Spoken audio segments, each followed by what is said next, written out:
मैं थानेदार था और मेरे पास एक औरत अपने 12 साल की बेटी के साथ इंसाफ की भीख मांगने आई और बोली, ठाकुर ने मेरी बेटी के साथ गलत काम किया है। ठाकुर से पैसे लेकर मैंने भी उस लड़की के साथ गलत काम किया और उन माँ बेटी को निकाल दिया। तो औरत मुझे बद्दुआ देने लगी और बाहर जाकर उसने पागलपन में अपनी बेटी का कत्ल कर दिया और खुद घर चली गई। मैं पैसों से भरा बैग उठाया और घर खुशी खुशी लौटा तो सामने मेरी पत्नी बिखरी हालत में पड़ी थी और जब अपनी बेटी की तरफ इशारा किया तो मेरे ऊपर कयामत टूट पड़ी। मैं अपनी कुर्सी पर बैठा हुआ था। रात का समय था और मेरी ड्यूटी गांव के एक पुलिस स्टेशन पर लगी हुई थी। अभी मैं यही सोच रहा था कि स्टेशन में बने एक कमरे में जाकर अपनी नींद पूरी कर लूं कि तभी एक औरत रोती हुई स्टेशन में आई। यह बहुत पिछड़ा हुआ गांव था, इसलिए पुलिस स्टेशन में भी टूटी फूटी हालत में ही बना हुआ था। खुला आंगन था, यहाँ पर टेबल कुर्सी में पर ही बैठा हुआ था। 2-4 कांस्टेबल थे और आने वाले लोगों के लिए 4-5 कुर्सियाँ लगाई गई थी। तभी एक औरत अपनी कमसीन 12 साल की बेटी के साथ अंदर आई। उस बच्चे की हालत बड़ी खराब थी।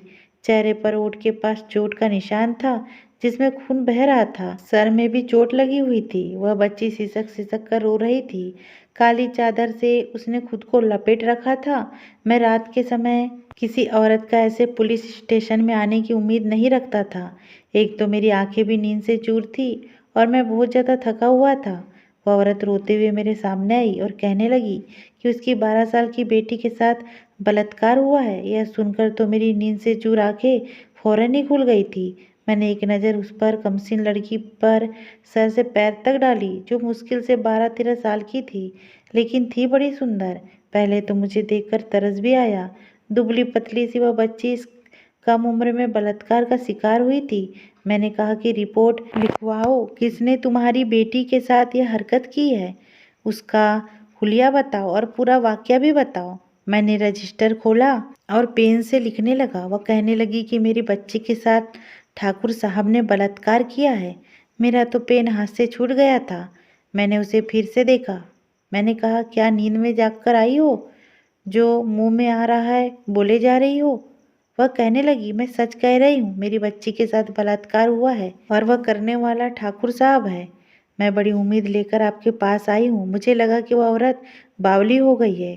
अगर ठाकुर ने उसकी बेटी के साथ कुछ किया भी था तो यह कोई नई बात नहीं थी। गांव के ठाकुर तो ऐसे काम करते ही रहते हैं, लेकिन आज तक कभी किसी औरत ने, गांव के किसी भी मर्द ने पुलिस स्टेशन जाकर गांव के ठाकुर और जमींदारों के बारे में कंप्लेन नहीं की थी। यह औरत तो देखने में भी काफ़ी गरीब और बेसहारा लग रही थी। ये इतनी भी बेवकूफ़ नहीं थी कि यह समझ ना सके कि ठाकुर को किसी भी काम की रोक नहीं है। वह जिसे चाहे अपनी हवस का निशाना बना लेते हैं, लेकिन कोई भी उनके खिलाफ रिपोर्ट दर्ज करवाने नहीं आता। मैंने कहा कि तुम कैसे कह सकती हो कि ठाकुर साहब ने यह सब किया है? मैं उसे बातों से टालने की कोशिश करने लगा। ठाकुर साहब की पहुंच को मैं अच्छी तरह से जानता था। अगर मैं इंसाफ के तकाजे को पूरा करता तो यकीनन मेरा ट्रांसफ़र करवा दिया जाता। और जब से मैं गांव में आया था, ठाकुर साहब की मेहरबानी मुझ पर बारिश की तरह बरस रही थी। मेरे घर पर राशन महीना खत्म होने से पहले डाल दिया जाता था। इसके अलावा मेरे बच्चों की पढ़ाई के खर्चे भी ठाकुर साहब पूरे कर रहे थे। हम पुलिस वालों को पुलिस की नौकरी से मिलता ही क्या है? जितने हमें सैलरी मिलती है, इसमें हम इंसाफ करने के बारे में तो सोच भी नहीं सकते। फिर मेरा शुमार भी मैं ऐसे पुलिस ऑफिसर में होता था जिसे अपनी जेब भरने की ज़्यादा फिक्र सताती है।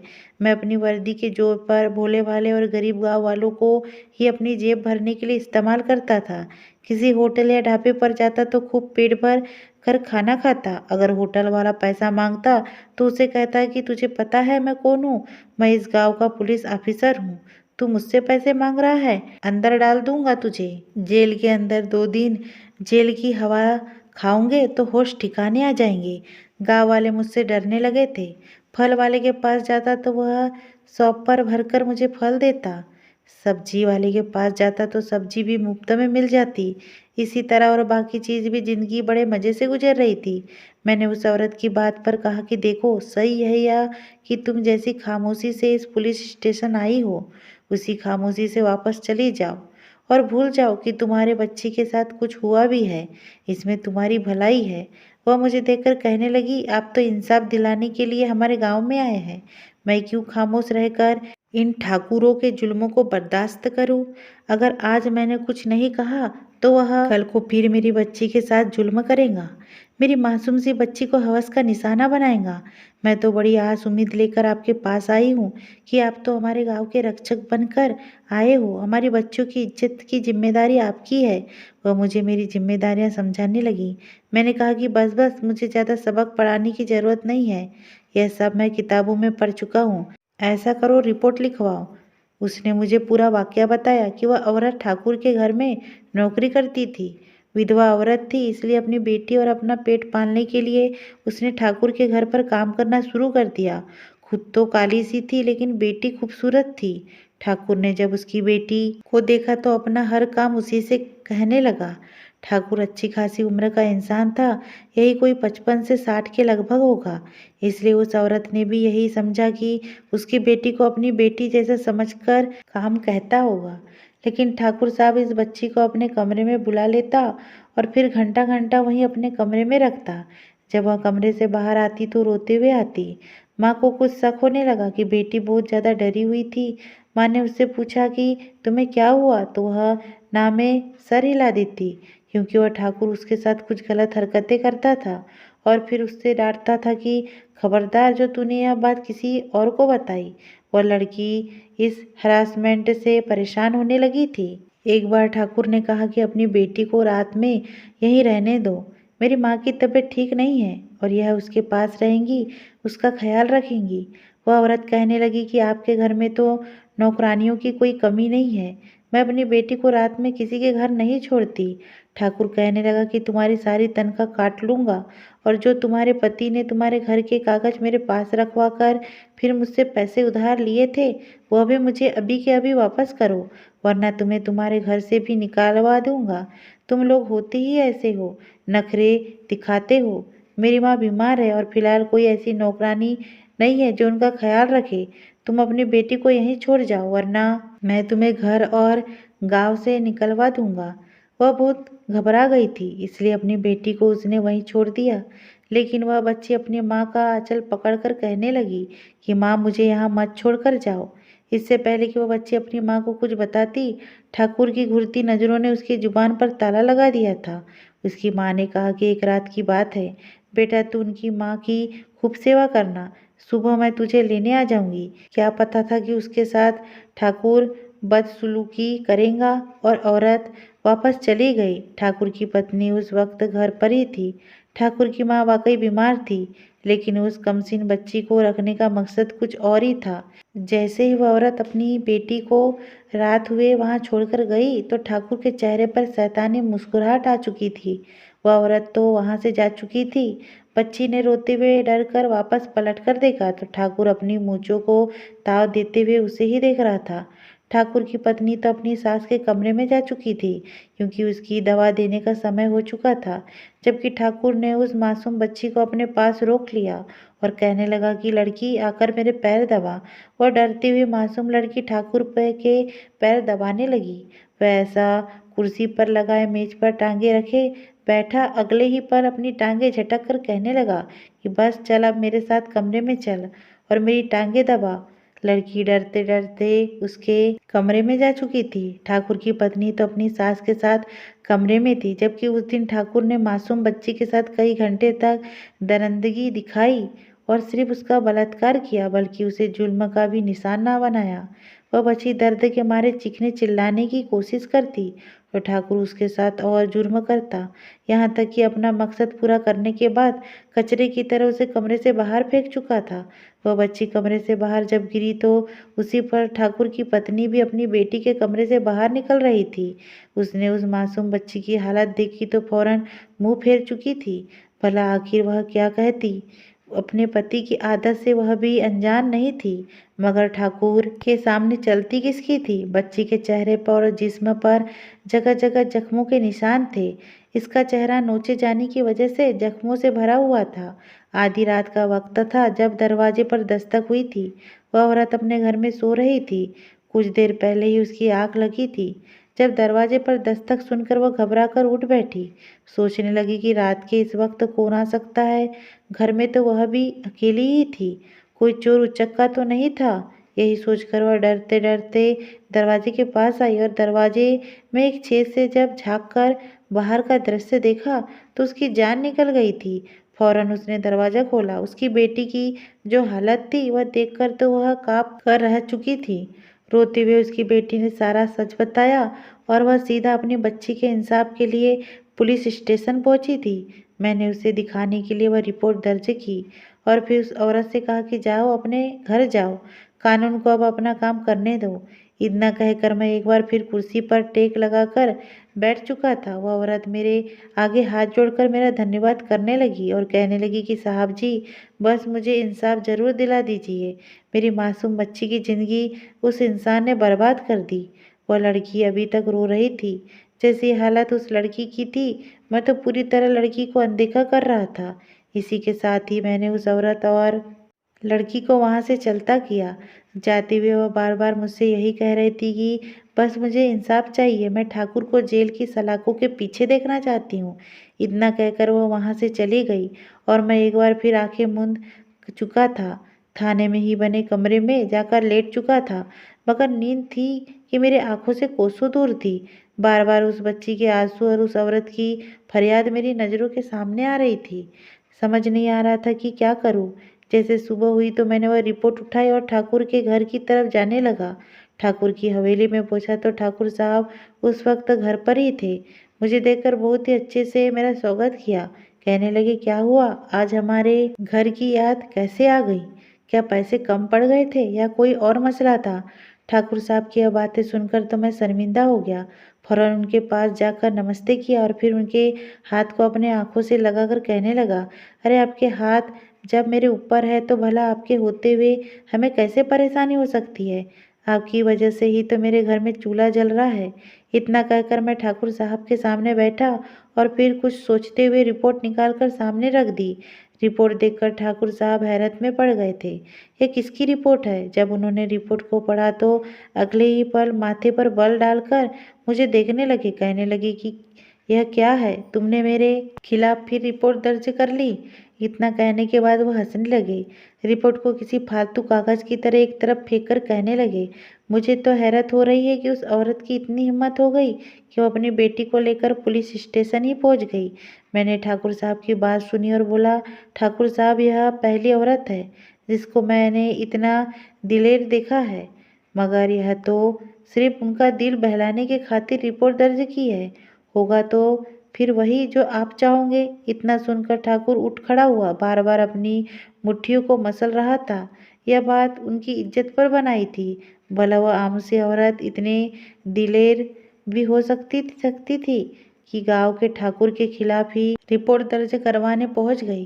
गुस्से में आकर ठाकुर साहब ने जो कुछ करने के लिए मुझसे कहा वह तो मैं कभी सोच भी नहीं सकता था।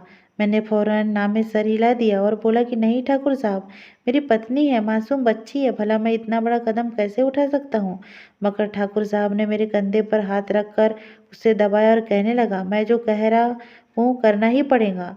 तुम्हारे पास इनकार का कोई रास्ता नहीं है। मैं तुम्हें इस काम को करने की मुंह मांगी रकम दूंगा, मगर शर्त यह है कि तुम्हें मेरा काम पूरा करना होगा। ठाकुर साहब की बात सुनकर मैं सोच में पड़ चुका था। उनसे यही कहा कि मुझे थोड़ा वक्त चाहिए। इतना कहकर मैं बेचैनी से अपने घर चला आया। घर में मेरी 10 साल की बेटी मौजूद थी। मुझे घर में आते देखकर मेरी बेटी मेरे पास भागती हुई आई और मेरे सीने से लग गई तो मैं अपनी बेटी को देखकर सब कुछ भूल चुका था। अगले महीने मेरी बेटी का बर्थडे आने वाला था और वह मुझे एक बड़ा फंक्शन करने को कह रही थी। सिर्फ इतना ही नहीं, महंगे महंगे गिफ्ट तो अलग थे जो उसने मुझसे कह रखे थे और मैंने उसे उसके बर्थडे पर देने का वादा कर रखा था। तभी मुझे ठाकुर के दिए हुए पैसे याद आने लगे। मगर जो काम उसने मुझसे करने को कहा था मैं भला कैसे करता? भले ही मैं रिश्वतखोर और 2 नंबरी काम करने वाला था, मगर एक मासूम बच्ची के साथ गलत काम करने के बारे में मैं तो सोच भी नहीं सकता था।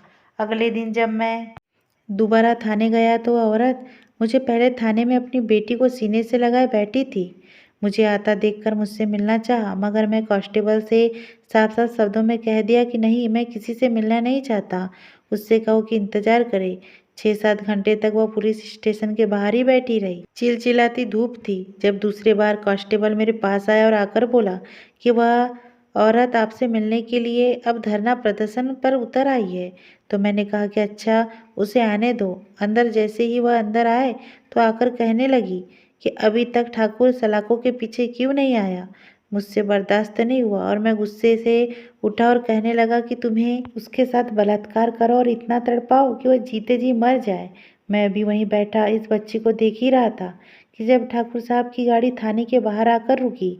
उसमें से उसका खास बंदा उतरा और पैसों से भरा बैग मेरे पास लाया और पैसों से भरा बैग मेरे सामने रखकर चला गया। जानता था यह पैसे मुझे किस काम को करने के लिए मिले हैं, तभी मैं यह काम करने पर मजबूर हो गया था जो मैं नहीं करना चाहता था। मैंने उस बच्ची के साथ रेप किया और फिर जेल से धक्का देकर बाहर निकाल दिया। वह बच्ची रोती जब थाने से बाहर गई तो उसकी माँ वहीं बैठी थी। अपनी बेटी की हालत को देखा तो सीने से लगाकर पूछने लगी, कहीं पुलिस ऑफिसर ने तुझे मारा तो नहीं। और लड़की रोते हुए एक बार फिर अपनी माँ को खुद पर गुजरी तकलीफ के बारे में बताने लगी और बताते हुए वहीं बेहोश हो गई। वह औरत वहीं पुलिस स्टेशन के बाहर बैठी हुई रोने लगी। वह चीखकर ऐसे रो रही थी जैसे एक माँ अपनी जवान बेटी की लाश पर रोती है। रो रो कर अचानक ही वह हंसने लगी थी। हंसते हुए अजीबोगरीब शब्द कहने लगी, बद्दुएं देने लगी। उसकी बद्दुआएं दिल दहला देने वाली थी। मैंने कांस्टेबल से कहा कि यहाँ से इसे चलता करो। तभी देखते ही देखते उस औरत ने वहीं पुलिस स्टेशन के बाहर कचरा से टूटा हुआ कांच का टुकड़ा उठाया और अपनी बेटी की गर्दन पर चला दिया। पुलिस स्टेशन के बाहर खून ही खून हो चुका था। उसने अपने हाथों से अपनी बेटी को मार दिया था और फिर उसका खून अपने बालों पर लगाकर वह हंस रही थी, ठाकुर को और मुझे बद्दुआ दे रही थी। मैंने कांस्टेबल को इस सारे मामले को निपटाने को कहा और खुद वह पैसों से भरा बैग लेकर खुशी खुशी घर जाने लगा। आज मुझे घर जाने में काफ़ी देर हो चुकी थी, मगर जैसे ही घर कदम रखा तो अपनी पत्नी और बेटी को देखकर तो मेरे पैरों तले से जमीन निकल चुकी थी। दोनों ही बड़ी बुरी हालत में थी। मेरी पत्नी के बाल बिखरे थे, कहीं जगह से कपड़े फटे हुए थे, यहाँ तक कि मेरी बेटी एक तरफ फर्श पर गिरी थी। उसकी यह हालत देखकर मैंने सोचा कि कहीं घर में चोर उचक्का तो नहीं आ गया था। पत्नी मुझे गुस्से भरी नज़रों से देखकर कहने लगी, जिस ठाकुर के तुम तलवे चाटते नहीं थकते थे, आज वही ठाकुर आया था। उसने न सिर्फ मेरी इज्जत की धज्जियां उड़ाई बल्कि तुम्हारी बेटी की इज्जत को भी तार तार कर दिया। यह शब्द मुझ पर पहाड़ बनकर गिरे थे। मैं भी फर्श पर गिरकर रोने लगा। मुझे तो यकीन ही नहीं आ रहा था कि वह ठाकुर मेरे साथ भी ऐसा कर सकता है। मुझे एकदम से उस औरत की बद्दुआएं याद आने लगी जो मुझे देखकर कह रही थी कि तुम लोगों ने मुझे इंसाफ नहीं दिलाया। देखना, भगवान मेरा इंसाफ जरूर करेगा। भगवान की लाठी में तो आवाज़ भी नहीं होती। जब हम जैसे इंसाफ ना करने वालों पर इस तरह से बरसती है तो हम जिंदगी भर नहीं भूल सकते। वह मासूम बच्ची भी तो मेरी ही बच्ची की उम्र की थी। कैसे पैसों के लालच में मैं इंसानियत के दर्जे से भी गिर चुका था। मेरी पत्नी उठकर मेरे पास आई और कहने लगी कि जो नाइंसाफी तुमने आज तक की है, यही उन्हीं का ही बदला है। या आज तुम्हारी बेटी इस हालत तक पहुंच चुकी है जो जाकर अभी भी उस ठाकुर के कदमों में बैठो। मेरी पत्नी इतना कहकर मेरी बेटी को जमीन से उठाने की कोशिश कर रही थी और मैं एक तरफ भूत बनकर बैठा रो रो कर अपना मुंह नोच रहा था। मेरी बेटी का शरीर जिस कदर बेहरकत था, मैं तो यह भी नहीं जानता था कि वह जिंदा भी है या मर चुकी है। मैंने रोते हुए अपने पास पड़े उस बैग को देखा था जो कि मैं एक मासूम लड़की की इज्जत का सौदा करने के बदले में लाया था। यह पैसे सिर्फ एक मासूम बच्ची के बदले नहीं थे, बल्कि सच्चाई तो यह थी कि इन पैसों में मेरी पत्नी और बेटी का भी सौदा शामिल था। तभी ठाकुर ने यह पैसों से भरा बैग मुझे पकड़वाया था और मैं सोच सोच कर अपना चेहरा नोचता रह गया। इतनी बड़ी गलती कर दी थी कि मैंने उस ठाकुर पर भरोसा करके मुझे तो अब अपना अस्तित्व ही गाली लगने लगा था। अगर ये स्टोरी आपको पसंद आई हो दोस्तों, चैनल में नए हो तो प्लीज़ मेरे चैनल को सब्सक्राइब करना बिल्कुल ना भूलें।